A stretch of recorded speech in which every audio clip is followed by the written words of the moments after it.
Yes, my friends, things are abuzz around here, with rumors abounding and there's a lot going on behind the scenes, so we have some important matters to address. Without further ado, let's get right to it, and be sure to hit that like button and comment below. Go Lions! Alright, let's talk about a potential reunion that could shake things up on the Lions' offensive line. So, as we all know, the Detroit Lions have one of the best offensive lines in the NFL. But when it comes to the guard position, there are some big questions heading into next season. Kevin Zeitler is a free agent, and with the demand for quality guards at an all-time high, there's no guarantee he'll return. Christian Mahogany looked solid in his 2 starts as a rookie and could slot into a starting role. Then there's Graham Glasgow, who moved to left guard last season after Zeitler arrived. But let's be real, Glasgow had a tough season in 2024, and there's a chance he could be a salary cap casualty. Now, this is where things get interesting. If the Lions decide to move on from Glasgow or if Zeitler doesn't return, one potential solution could be to bring back a familiar face, former Pro Bowl guard Jonah Jackson. Remember Jackson? He was a key part of Detroit's offensive line and even earned a Pro Bowl nod in 2021. But when free agency rolled around last offseason, he cashed in big time, signing a 3-year, $51 million contract with the Los Angeles Rams. At the time, it was clear the Lions weren't going to match that kind of offer, especially with the point guard market at an all-time high. But here's the thing, Jackson's first season with the Rams did not go as planned. He suffered a shoulder injury in training camp and fractured his scapula in Week 2. He didn't return until Week 10, and when he did, he was benched in favor of 6th-round rookie Bose Limmer. Ouch. He only played one more game after that, and by the end of the season, he was essentially an afterthought on the Rams roster. Now, because of that disappointing season, NFL insiders are speculating that the Rams could cut ties with Jackson this offseason to save salary cap space. According to NFL.com's Matt Okuda, if LA makes some major cuts, Jackson is a prime candidate to be released. If the Rams release him before June 1st, they would only save about $3.3 million in 2025, but if they wait until after June 1st, they would free up $9 million in cap space. Given how little he contributed last season, those savings might be too tempting for the Rams to pass up. And that's where Detroit comes in. If Jackson does hit the open market, could the Lions be interested in bringing him back? Atos Sports' Mike Payton seems to think so. He believes that if Zeitler re-signs and Mahogany isn't ready to be a full-time starter, bringing Jackson back would be a logical move for the Lions. Payton sees Jackson as a solid veteran option who knows the system, has played at a high level before and can provide stability if Glasgow is cut. Of course, there are a few things to consider. First, injuries have been a problem for Jackson over the past 2 years. Would the Lions feel confident he can stay healthy?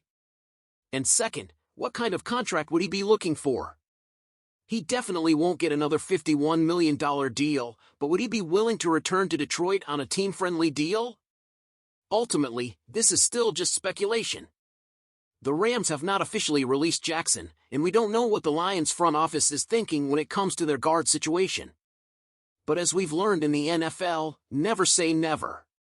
So, Lions fans, what do you think? Would you be open to bringing Jonah Jackson back if he's available? Do you think he would be an upgrade over Glasgow? Or should the Lions focus on other options in free agency or the draft? Let me know what you think in the comments. One of our top defensive pieces, Carlton Davis III, is projected to leave Detroit and potentially land with the Jacksonville Jaguars as a free agent. That's right, according to ESPN's Matt Bowen, Jacksonville is eyeing Davis as a top target to help fix their struggling secondary. And with contract numbers being thrown around, potentially a 3-year, $41.3 million deal, this could be a move that shakes things up for both teams. Now, let's break this down. The Jaguars had one of the worst pass defenses in the league last season, finishing dead last in yards allowed per game. They brought in veteran Ronald Darby on a cheap deal, but it wasn't enough to hold things together.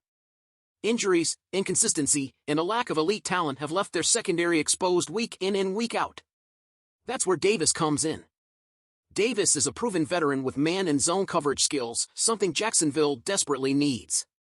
He started 13 games for the Lions in 2024 before an unfortunate injury, a broken jaw, sidelined him for the rest of the season.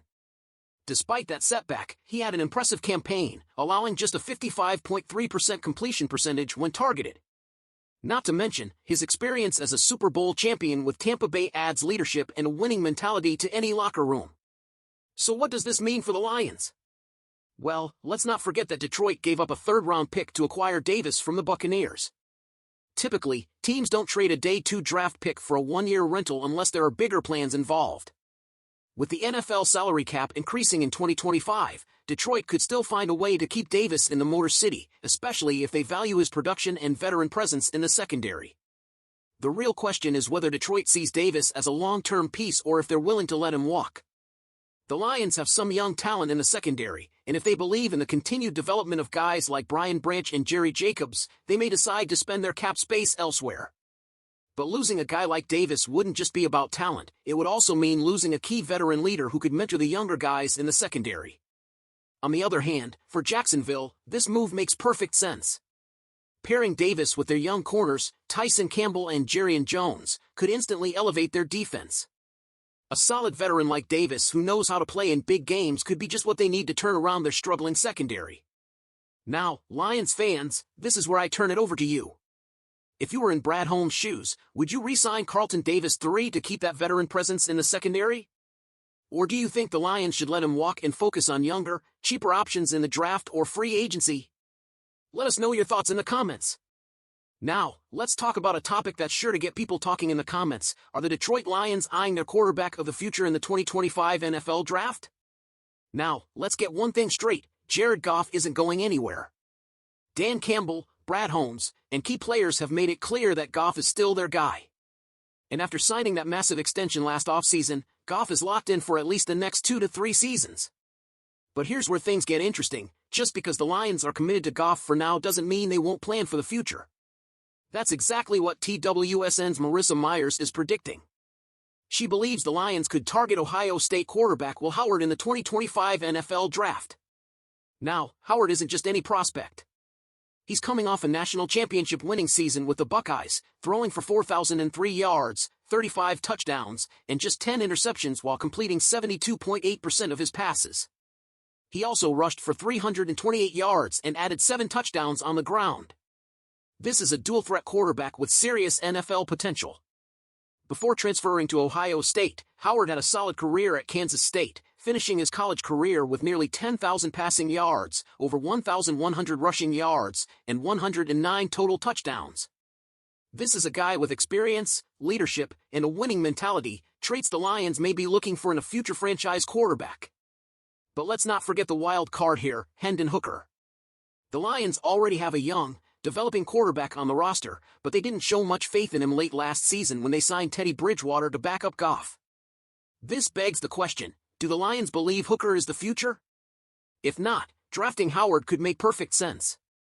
And let's not ignore the possibility that Hooker himself might want a fresh start elsewhere, especially if he feels like he won't get a real chance in Detroit. If the Lions decide to bring in a young quarterback like Howard, it could signal a long-term plan to groom him behind Goff while keeping a veteran presence as a backup. But here's the big question, are the Lions willing to spend a valuable draft pick on a player who may not contribute for a few years? That's something they'll have to seriously consider, especially with the team in full Super Bowl mode.